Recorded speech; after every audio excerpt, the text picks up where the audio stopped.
नमस्कार दोस्तों, श्री राम दरबार में हनुमान जी महाराज श्री राम जी की सेवा में इतने मगन हो गए कि गुरु वशिष्ठ के आने का उनको ध्यान ही नहीं रहा।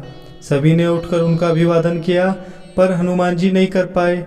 वशिष्ठ जी ने राम जी से कहा कि राम, गुरु का भरे दरबार में अभिवादन नहीं कर अपमान करने पर क्या सजा होनी चाहिए। श्री राम जी ने कहा, गुरुवर आप ही बताए। वशिष्ठ जी ने कहा, मृत्युदंड। श्री राम जी ने कहा, स्वीकार है। तब श्री राम जी ने कहा कि गुरुदेव आप बताए कि यह अपराध किसने किया है। बता दूंगा, पर राम वो तुम्हारा इतना प्रिय है कि तुम अपने आप को सजा दे दोगे पर उसको नहीं दे पाओगे। श्री राम जी ने कहा, गुरुदेव राम के लिए सब समान है। नहीं राम, मुझे तुम्हारे ऊपर संशय नहीं है पर मुझे दंड के परिपूर्ण होने पर संशय है। अतः यदि तुम यह विश्वास दिलाते हो कि तुम स्वयं उसे मृत्युदंड अपने अमोघ बाण से दोगे तो ही मैं अपराधी का नाम और अपराध बताऊंगा। श्री राम जी ने पुनः अपना संकल्प व्यक्त कर दिया। तब वशिष्ठ जी ने बताया कि यह अपराध हनुमान जी ने किया है। हनुमान जी ने भी स्वीकार कर लिया। तब दरबार में राम जी ने घोषणा की कि कल शाम काल सरयू के तट पर हनुमान जी को मैं स्वयं अपने अमोघ बाण से मृत्युदंड दूंगा। हनुमान जी के घर जाने पर उदासी की अवस्था में माता अंजनी ने देखा तो चकित रह गई कि मेरा लाल महावीर, अतुलित बल का स्वामी, ज्ञान का भंडार आज इस अवस्था में। माता ने बार बार पूछा पर हनुमान चुप रहे तो माता ने अपने दूत का वास्ता देकर पूछा। तब हनुमान जी ने बताया कि यह प्रकरण हुआ है अनजाने में। माता आप जानती है कि हनुमान को संपूर्ण ब्रह्मांड में कोई नहीं मार सकता पर भगवान श्री राम के अमोघ बाण से भी कोई नहीं बच सकता।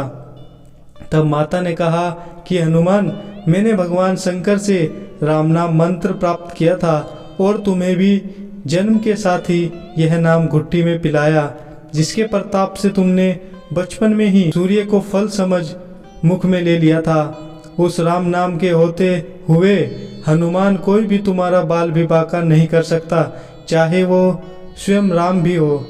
राम नाम की शक्ति के सामने राम की शक्ति और राम के अमोघ शक्तिवान की शक्तियाँ महत्वहीन हो जाएगी। जाओ मेरे लाल, अभी से सरयू के तट पर जाकर राम नाम का उच्चारण करना आरंभ कर दो। माता के चरण छूकर हनुमान जी सरयू किनारे राम राम राम रटने लगे। श्याम काल राम अपने संपूर्ण दरबार सहित सरयू तट आए। सबको कौतूहल था कि क्या राम हनुमान जी को सजा देंगे, पर जब श्री राम ने बार बार रामबाण अपने महान शक्तिधारी अमोघ शक्तिवान चलाए पर हनुमान जी के ऊपर उनका कोई असर नहीं हुआ तो गुरु वशिष्ठ ने शंका जताई कि राम, तुम अपनी पूर्ण निष्ठा से बाणों का प्रयोग कर रहे हो।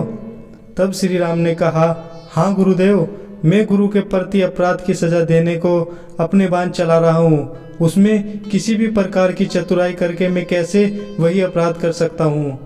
तो तुम्हारे बाण अपना कार्य क्यों नहीं कर रहे हैं। तब श्री राम ने कहा, गुरुदेव, हनुमान राम राम राम की अखंड रट लगाए हुए हैं। मेरी शक्तियों का अस्तित्व राम नाम के प्रताप के समक्ष महत्वहीन हो रहा है। इससे मेरा कोई भी प्रयास सफल नहीं हो रहा है। आप ही बताए गुरुदेव, मैं क्या करूं। गुरुदेव ने कहा, हे राम, आज से मैं तुम्हारे साथ तुम्हारे दरबार को त्याग कर अपने आश्रम जा रहा हूं, जहां राम नाम का निरंतर जप करूंगा। जाते जाते गुरुदेव वशिष्ठ जी ने घोषणा की कि हे राम, मैं जानकर मानकर यह घोषणा कर रहा हूँ कि स्वयं राम से राम का नाम बड़ा है। राम नाम महा अमोघ शक्ति का सागर है। जो कोई जपेगा, लिखेगा, मनन करेगा, उसकी लोक कामना पूर्ति होते हुए भी वो मोक्ष का भागी होगा। मैंने सारे मंत्रों की शक्तियों को राम नाम के समक्ष न्यूनतर माना है। तभी से राम से बड़ा राम का नाम माना जाता है। वो पत्थर भी तैर जाते हैं जिन पर श्री राम का नाम लिखा रहता है। धन्यवाद। जय श्री राम।